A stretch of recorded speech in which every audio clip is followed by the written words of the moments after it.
इस्लामाबाद के पटवारखानों में खाली नशिस्तों पर भर्तियों से मुतालिक केस की समाअत हुई। डिप्टी कमिश्नर इस्लामाबाद ने भर्तियों का मुजव्वज़ा तरीक़ाकार जमा कराने के लिए वक्त मांग लिया। एडवोकेट जनरल इस्लामाबाद ने मौक़िफ़ अपनाया कि रूल्स में तब्दीली या आइनी तरमीम करनी पड़ेगी, जिस पर जस्टिस मोहसिन अख्तर कियानी ने रिमार्क्स दिए कि 27वीं तरमीम आ जाएगी।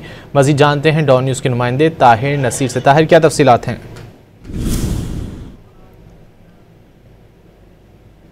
ताहिर नसीर से रब्ता करने की कोशिश कर रहे हैं। इस्लामाबाद के पटवारखानों में खाली नशिस्तों पर भर्तियों से मुतालिक केस की समाअत हुई है और डिप्टी कमिश्नर इस्लामाबाद ने भर्तियों का मुजव्वज़ा तरीक़ाकार जमा कराने के लिए वक्त मांग लिया है। एडवोकेट जनरल इस्लामाबाद ने मौक़िफ़ अपनाया कि रूल्स में तब्दीली या आइनी तरमीम करनी पड़ेगी, जिस पर जस्टिस मोहसिन अख्तर कियानी ने रिमार्क्स दिए कि 27वीं तरमीम आ जाएगी।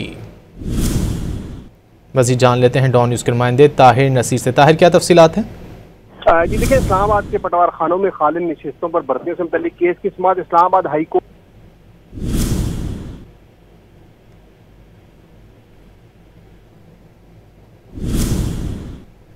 गालिबन हमारा राब्ता मुनक़ता हो गया है। इस्लामाबाद के पटवारखानों में खाली नशिस्तों पर भर्तियों से मुतालिक केस की समाअत हुई है। डिप्टी कमिश्नर इस्लामाबाद ने भर्तियों का मुजव्वज़ा तरीक़ाकार जमा कराने के लिए वक्त मांग लिया है।